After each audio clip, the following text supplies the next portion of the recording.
ketika lo masuk di pintu masuk itu, di atas ada satu CCTV yang memang dia full ngarah ke dalam. Nah, kalau lo bisa bayangin, artinya CCTV ini seharusnya kan bisa merekam seluruh aktivitas ataupun kejadian yang terjadi di dalam kawasan kosan itu. Iya. Udah nggak pakai baju itu maksudnya? Ini pakai baju. Aku kepo mau lihat. Gue mau lihat dong, gue mau lihat. Pakai baju. Sampai muka, sampai leher. Iya, ada 5 emosi alami yang dia rasakan saat itu. Saat malam-malam dia ngecek kamarnya si Arya Daru. Yang pertama adalah worry, kalau kata si pengamat. Jadi ada rasa khawatir yang muncul di dalam diri si penjaga kosan. Terus ada rasa takut juga, ada rasa disgust juga yang muncul di sana. Dan kita nggak tahu nih kenapa kok dia saat itu merasakan perasaan disgust atau jijik gitu. Dan kalau kata kriminolog sih, kalau memang ini pembunuhan, ya pasti yang melakukan adalah orang yang udah profesional gitu kan, karena nggak ada nih jejak bukti, nggak ada TKP yang bersih gitu. Apa yang ada di sana, jejak sekecil apapun itu memberikan cerita kepada kita terkait apa yang terjadi di dalam sana.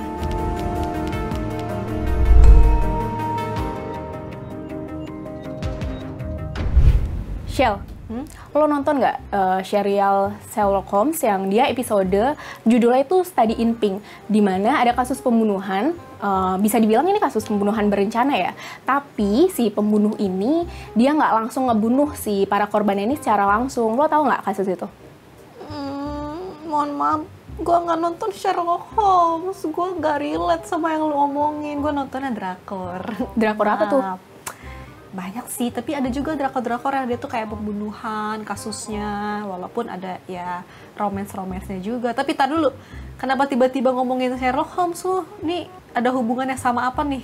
Nggak apa-apa sih, gue tiba-tiba kepikiran aja sama kasus yang kematian yang lagi dibahas nih sama banyak orang. Lo tau nggak kasus apa? Oh, tahu, diplomat Kemlu ya.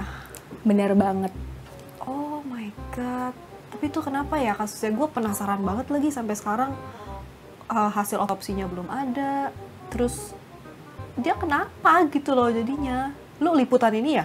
Iya lagi, gue kemarin sempat investigasi terkait kasus ini. Gue datang ke lokasinya dan nanyain beberapa ahli soal kasus ini. Serius lu datang ke lokasinya langsung? Serius. Ih seru banget. Coba-coba ceritain ke gue biar gue lebih kegambar deh. Sini, gue kasih tahu.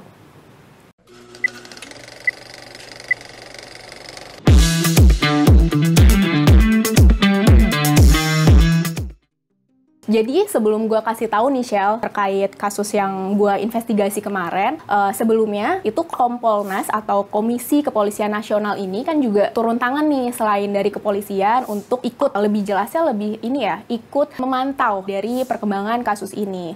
Nah, Kompolnas ini sebelumnya di tanggal 22 Juli 2025 kemarin, mereka sempat mantau di lokasi kejadian ataupun di kosan si diplomat ini untuk ngecek situasi di sana kayak gimana setelah si diplomat ini meninggal. Di sana Kompolnas ini memang ngasih update sih ke media terkait bukti-bukti yang udah mereka dapetin dan mereka cocokkan dengan keterangan yang sebelumnya udah mereka dapetin di keluarga korban diplomat waktu mereka ke Jogja. Jadi waktu tanggal 20 kemarin, kalau nggak salah 20 tuh hari Sabtu ya. Nah ini Kompolnas sempat datang ke kediaman keluarga dari almarhum diplomat Arya Daru untuk mengkonfirmasi terkait bukti-bukti yang udah didapetin sama polisi waktu dalam penyelidikan kasus ini. Karena memang kan polisi belum ngasih tahu nih ke kita semuanya kenapa ataupun penyebab dari kematian diplomat Arya Daru. Makanya Kompolnas ikut turun tangan memantau terkait kasus ini. Mereka nyocokin beberapa bukti yang udah ada di kepolisian, terus mereka kaitkan dengan informasi-informasi yang mereka dapatkan dari pihak keluarga, dan kemarin di tanggal 22 mereka ngecek lokasi untuk lebih kayak lebih nyocokin terkait barang bukti, terus juga terkait timeline yang udah diselidiki oleh polisi, ini cocok nggak nih sesuai sama penyidikan polisi, gitu sih.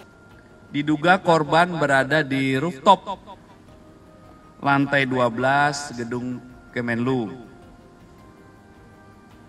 Kemudian penyelidik mendapatkan fakta bahwa berdasarkan pengamatan CCTV tersebut, Awalnya korban naik membawa tas gendong dan tas belanja. Kemudian saat turun, korban sudah tidak membawa tas gendong dan tas belanja.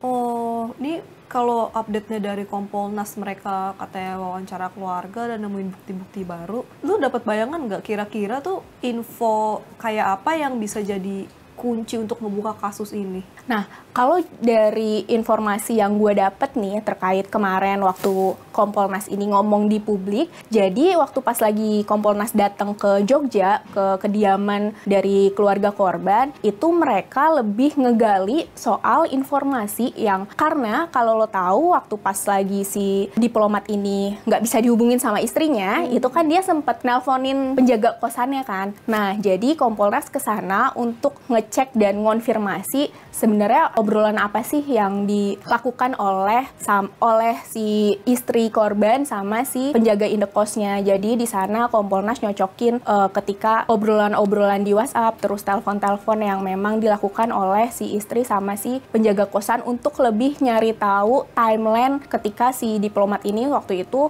dinyatakan nggak bisa dihubungi aja sama keluarganya gitu sih. Jadi memang kedatangan Kompolnas di sana untuk lebih ngegali informasi terkait si korban, si diplomat ini sebelum memang dia ditemuin udah nggak bernyawa di kamarnya gitu. Kalau Kompolnas juga udah ke sana, terus mengecek langsung kamar kosnya yang katanya pintunya masih baru, maksudnya tidak kenapa-napa, tidak rusak dan segala macam. Nah, lu kan ke sana, gue jadi penasaran banget. Jadi lu tuh dapat apa info apa aja di sana? Terus lu kayak masuk gak sih ke dalam area kosannya itu? Nah, ini menarik nih. Jadi, gue kesana itu sebenarnya waktu pas kasus ini udah cukup beberapa hari berselang kan. Jadi, di sana udah nggak ada aktivitas media-media lain. Jadi, gue kesana tuh waktu itu siang-siang dan kondisinya sepi di sana. Udah nggak ada garis polisi di depan indekosnya lagi. Akhirnya gue coba lah masuk ke sana. Gue coba sempat pencet bel kan di depan pintu masuk kosan itu. Terus, ada satu penjaga yang keluar memang nemuin gue. Tapi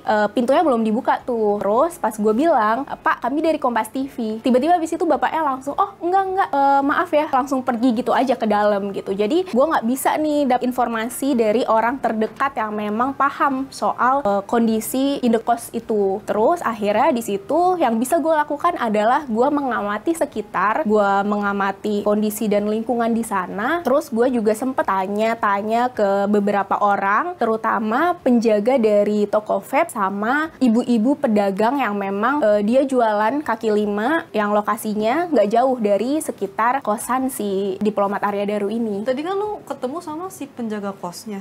Itu penjaga kos yang sama yang ada di CCTV nggak?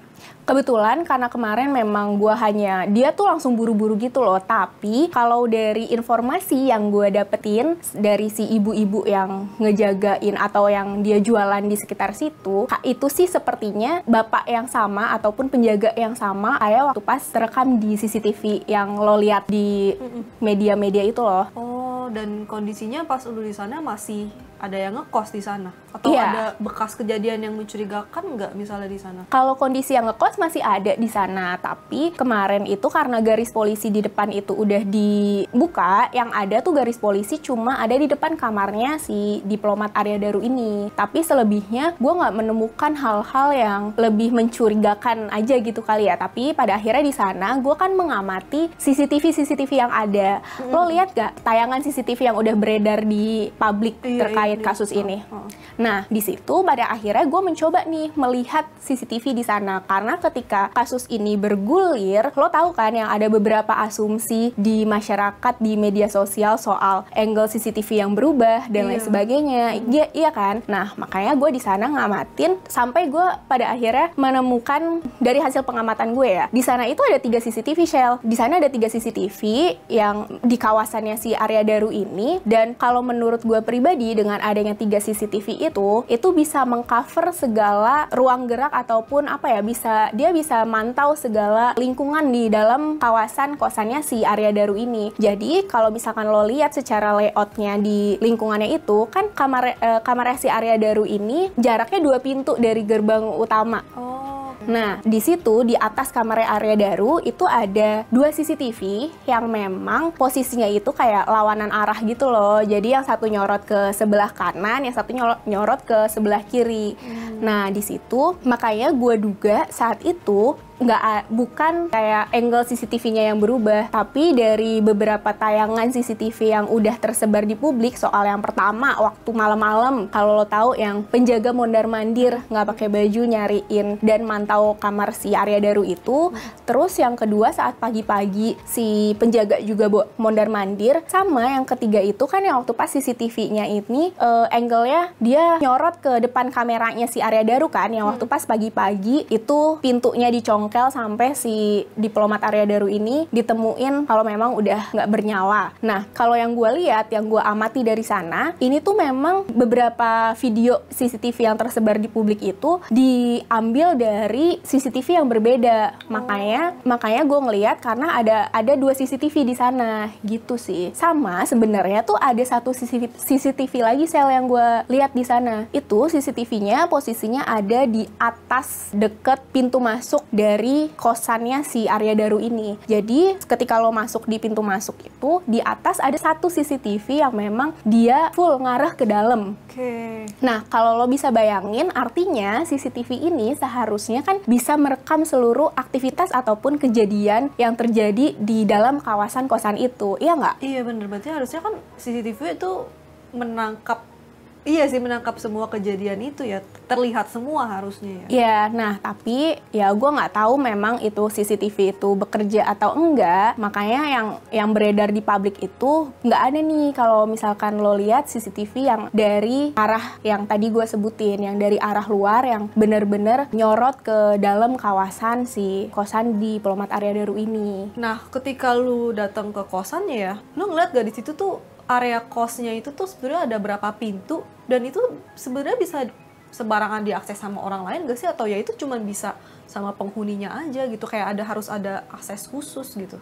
Oke, jadi waktu pas gue di sana, gue ngamatin itu kan sebelum kamarnya si diplomat Arya Daru ada 2 pintu kan di sebelumnya, di depannya itu, di samping-sampingnya. Nah, kalau yang gue amatin awalnya juga gue ngira ini kamarnya siapa ya, kamarnya penghuni mana ya. Tapi setelah gue lihat lebih detail, ternyata 2 pintu itu bukan pintu kamar penghuni kosan, tapi pintu itu Shell, dia itu pintu yang masih satu kawasan sama toko rokok elektrik yang ada di tempat indekos itu. Jadi ketika lo masuk ke area lewat gerbang indekos itu, di depannya tuh langsung toko rokok elektrik. Nah, di situ di dalam toko rokok elektrik itu ada pintu yang bisa memang kayaknya sih buat ngakses masuk ke dalam kawasan indekos itu. Tapi gue kan juga konfirmasi nih ke penjaga toko vape saat itu di sana. Gue nanya, "Mas, ini bisa nggak pintu ini untuk mengakses ke dalam gitu?" Tapi kalau dari penjaga indekos bilang nggak bisa karena mereka nggak punya akses ke sana gitu. Jadi untuk masuk ke dalam kawasan kosan yang memang bisa ngarah ataupun bisa ngakses ke kosan yang ada kamarnya si Arya Daru ini, itu harus lewat gerbang teralis yang putih itu, gerbang pertama yang memang itu hanya bisa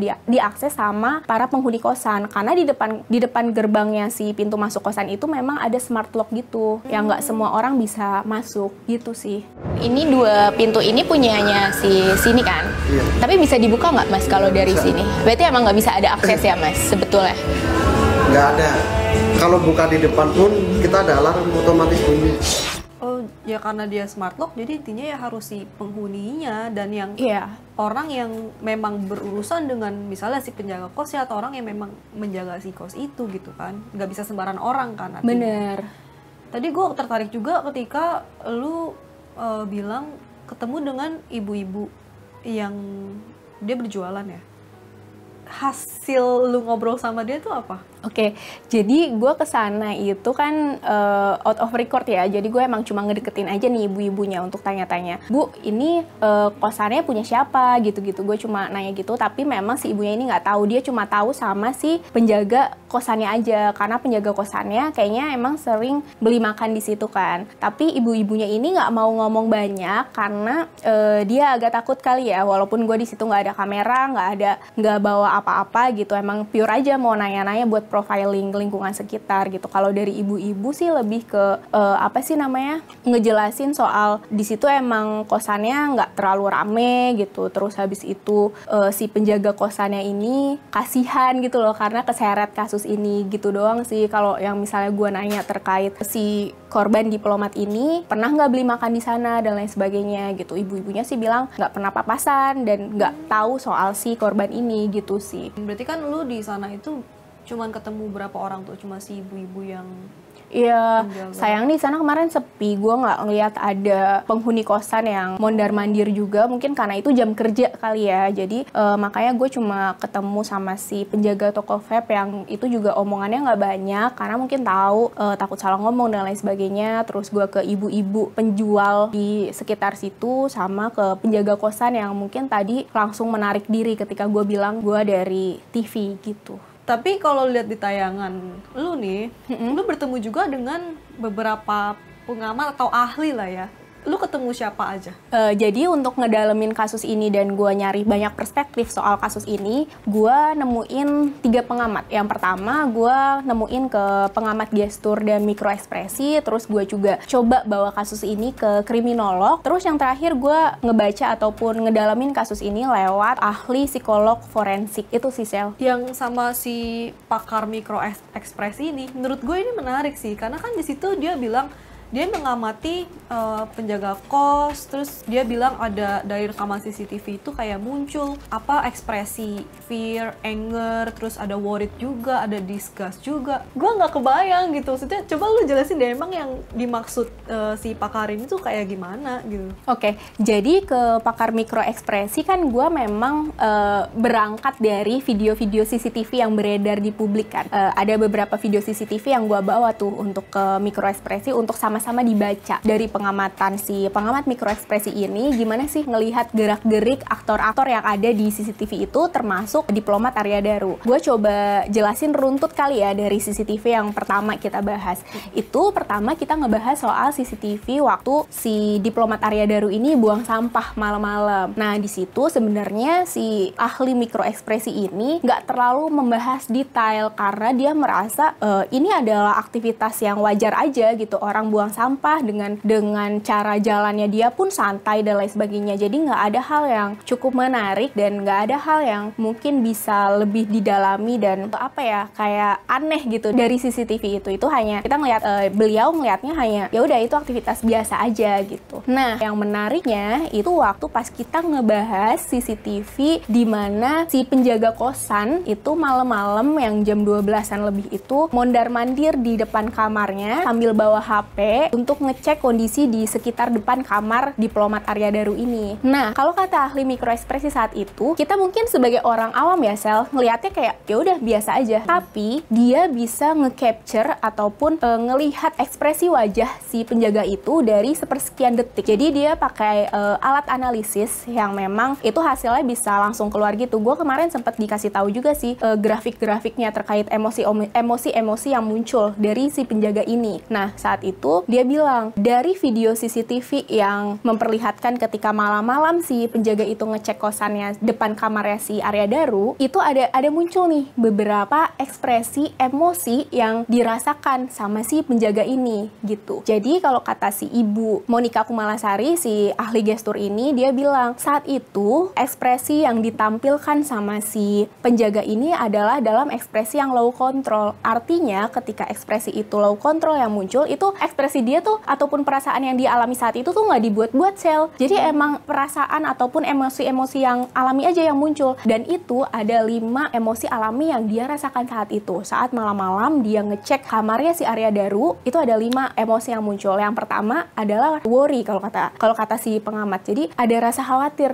yang muncul di dalam diri si penjaga kosan. Terus ada rasa takut juga, ada rasa ada rasa disgust juga yang muncul di sana. Dan kita nggak tahu nih kenapa kok dia saat itu merasakan perasaan disgust atau jijik gitu. Tapi secara general, secara garis besar, itu perasaan yang muncul paling banyak adalah rasa worry. Itu sampai 92% kalau dari hasil amatan yang dilakukan oleh pengamat gestur dan mikroekspresi gitu sih, Sel. Terus dia juga sebenarnya sempet ngebaca juga gerak-gerik yang waktu pas, kalau lo tahu itu subuh-subuh jam 5 pagi kalau nggak salah, si penjaga kosan ini kan sempet mondar-mandir lagi tuh di depan kamarnya si Arya Daru. Nah, dia bawa sapu kan saat itu. Nah, kalau kata pengamat gestur saat itu, ini orang masih ada rasa ingin tahu ada apa sih yang terjadi di dalam kamar ini gitu. Kan dia akhirnya bolak-balik sampai ada tuh momen di mana si penjaga ini ngeliat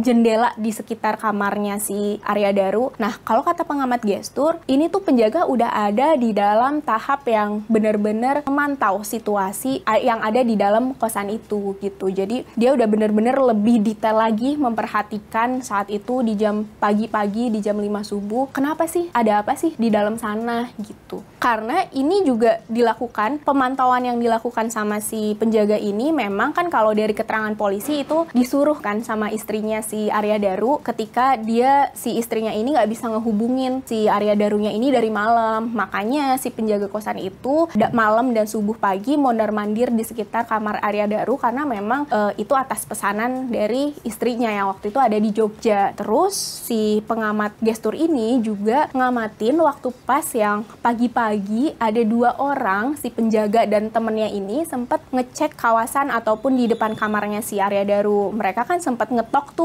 pintu dan lain sebagainya. Terus habis itu mereka juga sempat coba masuk pakai master key yang untuk masuk ke dalam akses kosannya, tapi kan emang nggak dibuka sama sekali kan. Sampai pada akhirnya mereka, si penjaga kosan ini nyongkel ataupun ngebuka paksa jendela dan pintu kamarnya. Nah, kalau dari pengamat gestur dan mikroekspresi saat itu dia lebih bilangnya gini, oke, mungkin ini udah si 2 orang ini udah penasaran banget apa nih yang terjadi di dalamnya. Kok udah sampai beberapa jam berlalu nggak ada respon dan nggak ada tanda-tanda apa-apa dari orang yang mereka cari. Sampai pada akhirnya dia ngebuka paksa si jendela itu. Tapi yang disoroti sama si pengamat mikroekspresi ini kan yang dicari itu orang ya. Yang dicari itu dia itu sosok orang yang bernyawa gitu kan. Maksudnya kasarannya manusia gitu. Harus ya ketika kita memang bener-bener khawatir sama orang yang kita cari, ketika saat lo ngebuka jendela itu harusnya lo langsung nyibakin gordennya gitu, nggak yang malah tiba-tiba ngubek-ngubek pintu untuk dibuka gitu loh. Paham nggak, Shell? Bener sih, bener.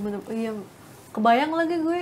Iya, jadi kayak kenapa yang dipermasalahkan sama pengamat gestur ini, kenapa waktu lo udah berhasil ngebuka jendelanya, lo nggak langsung nyibakin gorden itu untuk nyari tahu, ini orangnya di dalam ada nggak, ini orangnya di dalam selamat nggak gitu, tapi lo malah sibuk ngubek-ngubek ataupun ngebuka pintu untuk ngelihat situasi di dalam, padahal secara naluri ya manusia, ketika lo bener-bener khawatir akan sesuatu dan lo ingin mencapai tujuan lo kan tujuannya untuk nyari tahu kan orang yang ada di dalamnya ini. Nah, cara tercepatnya adalah ngebuka gordennya gitu loh. Jadi ini yang akhirnya dibaca oleh pengamat mikroekspresi, kok dia nggak melakukan ini, kok dia nggak melakukan hal-hal yang hal-hal yang biasa dilakukan ketika orang ada di situasi yang nggak seharusnya atau nggak di situasi yang normal gitu. Terus udah tuh kan habis itu pintu udah kebuka lah ya kasarannya. Akhirnya 2 orang ini kan bisa ngelihat kondisi di dalamnya seperti apa. Nah, di situ pengamat mikroekspresi juga menyoroti ataupun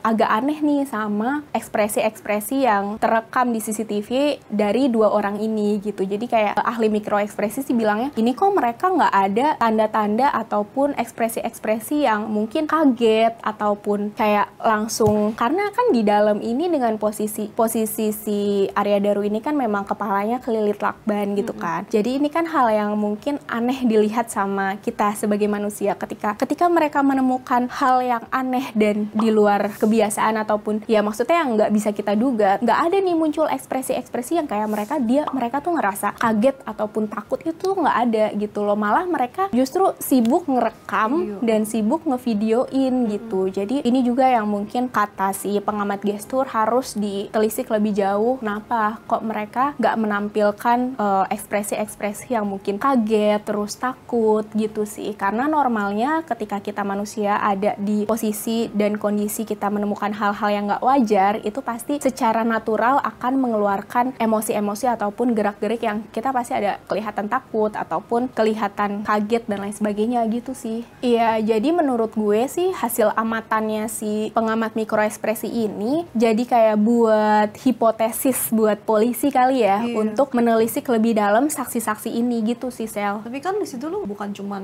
ketemu sama pakar mikroekspresi, tapi ada juga kriminolog. Iya. Nah, kalau dari pernyataan yang kriminolog tuh gimana?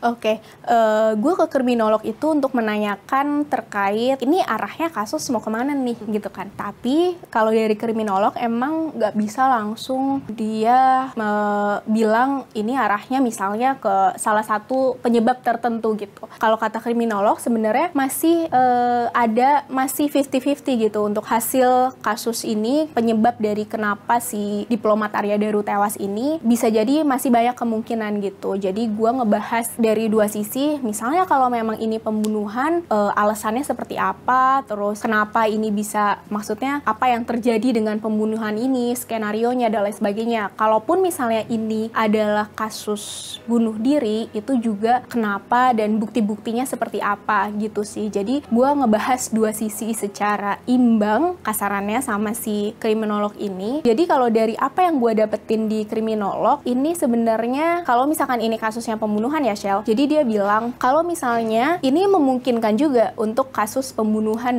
dan dia nggak bunuh diri gitu. Dan kalau kata kriminolog sih kalau memang ini pembunuhan ya pasti yang melakukan adalah orang yang udah profesional gitu kan. Karena nggak ada nih jejak bukti terkait keterlibatan orang lain di TKP itu. Tapi dia juga bisa memungkinkan juga kalaupun ini kasus pembunuhan itu bisa terjadi tanpa si pelakunya ini ada di TKP gitu. Jadi kalau misalnya kata si kriminolog sih, ketika memang bukti di TKP ini sangat cukup, nggak ada bukti kalau ada orang lain di dalam TKP, maka penyidikannya itu ataupun kita bisa melihat ke luar TKP gitu, siapa yang orang-orang mana yang ketemu sebelum si diplomat ini dinyatakan tewas, terus apa yang dia makan gitu, terus juga aktivitas-aktivitas lain yang dilakukan sama si diplomat ini sebelum dia masuk ke dalam kosan ataupun TKP. Jadi menurut kriminolog sih nggak menutup kemungkinan juga ketika misalnya ini kasus pembunuhan itu dilakukan di luar kosannya atau di luar TKP, yang kemudian misalnya kayak si korban ini makan sesuatu yang bisa bikin dia sampai pada akhirnya ngerasain sakit yang hebat sampai dia nggak sadar ngelilit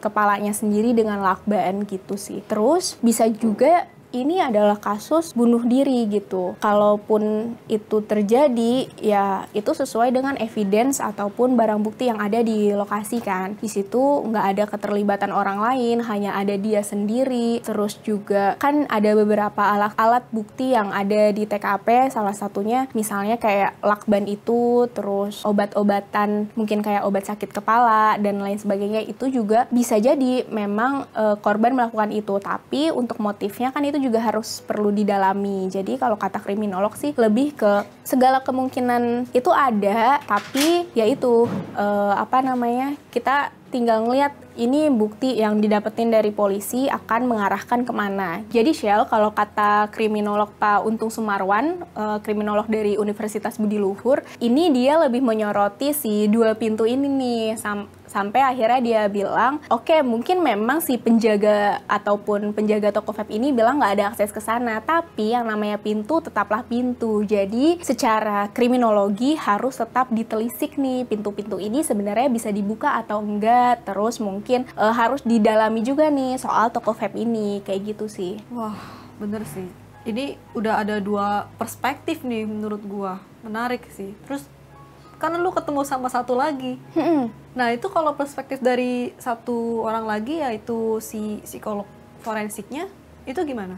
Oke, jadi kalau ke psikologi forensik ini gue lebih ngebahas terkait secara psikolog orang yang meninggal atau bunuh diri gitu kan ya. Jadi gue nanya nih ke dia, Pak, kalau misalnya ini ada kemungkinan bunuh diri ataupun dibunuh, ini kalau dari pandangan Bapak gimana nih gitu kan. Gue ke psikolog forensik Zera Mendoza yang memang dia adalah wakil ketua APSIFOR atau Asosiasi Psikologi Forensik. Nah, kalau dari APSIFOR ataupun psikolog forensik ini memang mereka nggak bisa kasih statement yang misalnya mengarahkan ke salah satu penyebab ya, karena mereka itu harus berdasarkan evidence, barang bukti, dan hasil otopsi nantinya akan seperti apa. Jadi mereka memang nggak bisa bilang, oh ini kemungkinan bunuh diri atau oh ini kemungkinan dibunuh gitu. Mereka nggak bisa terang-terangan ngomong seperti itu. Tapi akhirnya gue coba ngebahas sama kayak ke kriminolog dari dua sisi. Kalau misalnya ini pembunuhan, ini gimana? Kalau misalnya ini bunuh diri, ini gimana? Nah, yang pertama, kalau misalnya ini bunuh diri dulu deh gue bahas ya. Kalau misalnya ini memang si korban mencoba untuk mengakhiri hidupnya sendiri, sebenarnya tanda-tandanya itu secara psikologi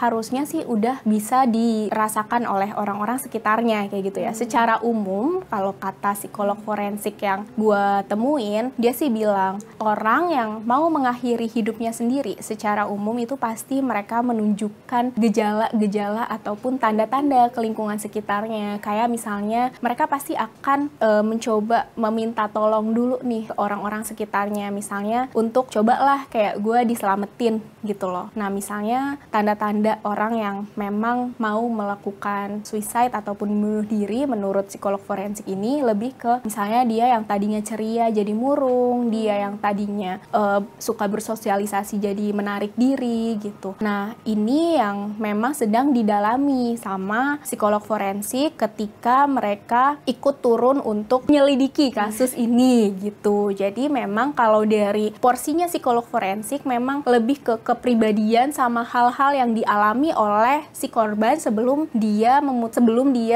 ditemukan tewas gitu sih. Jadi kalau misalnya ini kasusnya memang dia mencoba untuk mengakhiri hidupnya sendiri, itu harus diteliti lebih lanjut terkait keseharian dia, kebiasaan dia. Mereka pasti akan nge-track sih dari jejak-jejak digital, jejak-jejak obrolan, terus jejak-jejak barang-barang yang ada di sana, sampai misalnya kayak buku harian kalaupun ada gitu sih Shell. Terus kalau misalnya ini kasusnya ada keterlibatan pihak lain, dari psikologi forensik juga lebih melihat, itu bisa dilihat sebenarnya dari kan si korban ini memang posisinya saat ditemukan itu kepalanya kelilit lakban kan. Jadi kata psikologi forensik, tanda-tandanya tuh juga bisa dilihat misalnya dari posisi lilitan lakban, terus lilitan lakban itu dimulai dari mana, terus misalnya ada jejak lain atau enggak, kayak misalnya kerapihan ataupun ketidakrapihan lakban itu kalau kata psikologi forensik bisa dijadikan sebuah tanda ataupun dijadikan sebuah bukti gitu loh terkait kasus ini gitu. Yang menariknya yang masih nempel banget di otak gue dari omongannya si psikologi forensik, nggak ada TKP yang bersih gitu. Jadi TKP apa yang ada di sana, jejak sekecil apapun itu memberikan cerita kepada kita terkait apa yang terjadi di dalam sana gitu sih Shell. Dan sebenarnya yang menarik juga nih dari apa yang gue obrolin sama si psikolog forensik, dia kan juga sempet ngeliat dan sempet memantau terkait CCTV waktu pas si diplomat Arya Daru ini buang sampah kan malam-malam dari kamarnya keluar. Nah yang menarik adalah kalau kata si psikologi forensik, dia bilang gini, ketika seseorang masih membuang sampah, ini kan cara tidak langsung ini ngasih tahu ke kita kalau oh dia masih ngejaga nih kebersihannya, dia masih ngejaga kebersihan di lingkungan dia. Nah ketika orang masih ngejaga kebersihan di lingkungan tempat tinggalnya, ini artinya dia tuh masih ada keinginan untuk beraktivitas ataupun melanjutkan hidup. Dia masih punya plan-plan apa yang ingin dia jalani dalam kehidupan dia selanjutnya. Karena kata si psikolog forensik, manusia itu punya dua tipe energi. Yang pertama itu ada energi eros, di mana ini adalah energi ketika orang masih ingin melanjutkan hidupnya, dan energi Thanos ketika orang sudah ingin mungkin mengakhiri hidupnya. Dan ketika orang buang sampah dan dia masih ngejaga kebersihan tempat tinggal dia, ngejaga dirinya, ngejaga kebersihan diri dia sendiri, ini dia masih punya energi eros, yang artinya sebenarnya secara nggak langsung lebih ngasih tahu ke gue ya orang ini masih nggak ada niatan untuk mengakhiri hidupnya. Itu sih kalau yang gue tangkep, Shell. Tapi ini balik lagi harus juga didalami dengan bukti-bukti dan apa yang ada di TKP gitu. Jadi kita juga dari psikolog forensik nggak bisa hanya berasumsi dengan apa yang mungkin CCTV yang udah tersebar di publik, terus juga apa yang mungkin jadi asumsi-asumsi di masyarakat, itu nggak bisa dijadikan patokan sih. Jadi memang mereka benar-benar ngelihat secara hati-hati, secara detail terkait si kepribadian dari korban ini, dari lingkungan sekitar, untuk pada akhirnya menyusun puzzle sampai ditemukanlah penyebab kenapa dia sampai tewas gitu. Ya, menariknya nih buat gua ya, Van, ketika tadi dibilang kalau misalnya ini mengarah kepada bunuh diri gitu. Tapi kan itu harus ada bukti-bukti seperti misalnya apa dia minta tolong, atau misalnya ada bukti seperti diari kah yang itu mengarah ke bunuh diri. Tapi kan kalau gue melihat dari hasil polisi yang dia mengamankan barang bukti, kayaknya nggak ada deh kalau itu ada diari dari si korban gitu misalnya, kan nggak ada kan di barang bukti itu. Iya, emang nggak ada sih, Shell. Tapi yang pada akhirnya kenapa ada dugaan bunuh diri di kasus ini adalah karena nggak ditemuin nih bukti-bukti lain, keterlibatan pihak lain di dalam kamar ataupun TKP si diplomat Arya Daru. Bahkan di lakban yang ngelilit kepalanya si korban ini cuma ada ditemukan sidik jarinya dia sendiri, Shell. Makanya ada asumsi ataupun ada opsi dugaan bunuh diri ya, karena memang di TKP ini nggak ada informasi yang bisa kita ngebawa kalau misalnya ini adalah kasus pembunuhan gitu sih. Dan dugaan juga kalau ini pembunuhan itu juga bisa jadi dengan catatan, dengan kita melihat ya dari pemberitaan yang ada soal TKP-nya yang memang nggak ditemukan adanya bukti-bukti keterlibatan orang lain dan pihak-pihak yang lain. Bahkan di CCTV yang beredar pun juga kelihatannya normal-normal aja kan. Makanya si kriminolog ini juga bilang kalau ketika memang ini adalah kasus pembunuhan, maka orang yang melakukan pembunuhan ini ya memang orang yang betul-betul profesional gitu, karena dia bisa menghilangkan jejak kan artinya. Bener sih. Gue jadi takut, kayak menarik banget nih kasus. Tapi kalau misalnya menurut lu sendiri gitu ya, kan lu juga bertemu sama 3 ahli tadi gitu.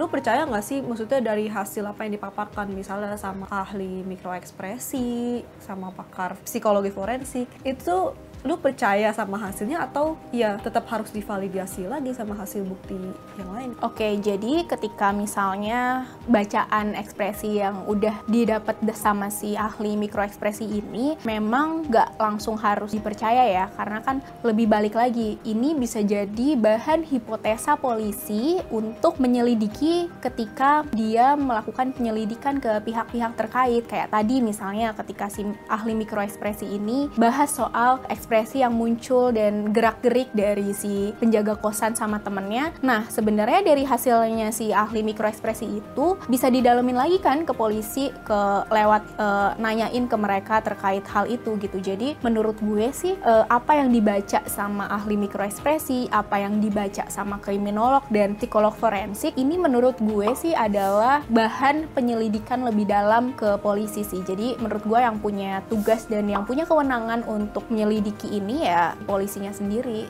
gitu sih. Makanya gue sih berharap polisi bisa lebih secepatnya ya ngungkap dan ngasih tahu nih ke publik kenapa dan penyebab dari kematian diplomat Arya Daru, karena menurut gue biar nggak banyak nih spekulasi dan bola liar atas kasus ini gitu sih. Dari apa yang lu temui, hal-hal baru ini, gue rasa memang bisa jadi salah satu bekal untuk polisi kali ya, untuk menelusuri ini gitu, dari ahli-ahli mikroekspresi, dari psikolog forensik. Tapi gue bertanya-tanya, ini kan udah berapa lama kasusnya, kan berapa hari nih. Kenapa sampai sekarang polisi belum mengumumkan hasil investigasinya, misalnya A kah atau B? Kenapa menurut lu, Van?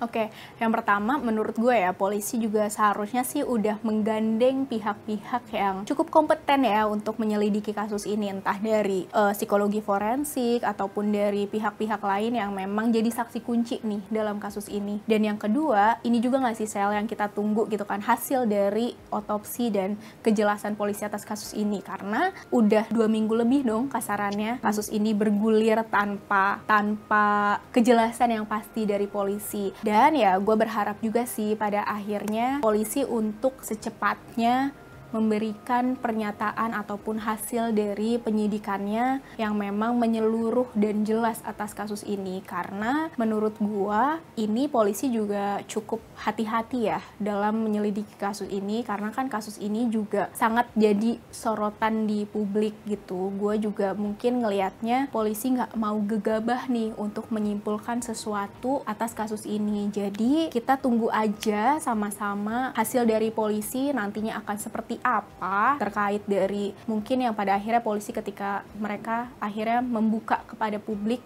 penyebab ataupun alasan dari kematian si diplomat Arya Daru. Tapi yang mungkin pada akhirnya gue lihat harusnya besok ketika polisi rilis kasus ini, ya ini bukti-buktinya memang harus jelas dan clear sih. Jangan sampai ada ketika polisi udah rilis masih ada spekulasi-spekulasi dan bola liar atas kasus ini gitu sih.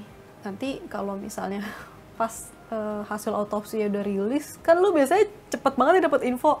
Kasih tau gue please. Boleh Gua penasaran banget. Nanti gue akan telepon ataupun langsung chat lo ya. Dan gara-gara ngebahas kayak gini ya, gue jadi penasaran sama Sherlock Holmes deh. Coba kasih tau gue dong, nontonnya di mana itu. Boleh, nanti gue ini deh kirim link ininya, Netflix-nya. Itu series ya? Series lagi. Banyak banget ya? Banyak sih, tapi mereka setiap episode tuh beda-beda kasusnya gitu loh. Jadi lo harus nonton karena ini tuh ngebuat kayak pikiran kita terhadap kasus-kasus kriminal tuh juga bisa berspekulasi, apa jangan-jangan gini ya, jangan-jangan gitu ya. Gitu sih Sel. Gila sih, lu udah berapa episode? Nanti gue dari awal ya? Iya, tapi episodenya nggak panjang. Jadi kayak satu season tuh paling cuma 2 episode gitu. Tapi 1 jam satu season. Lumayan sih, gak apa-apa. Tapi kayaknya abis ini gue akan lebih penasaran Ya, sama lo harus nonton kasus-kasus ini.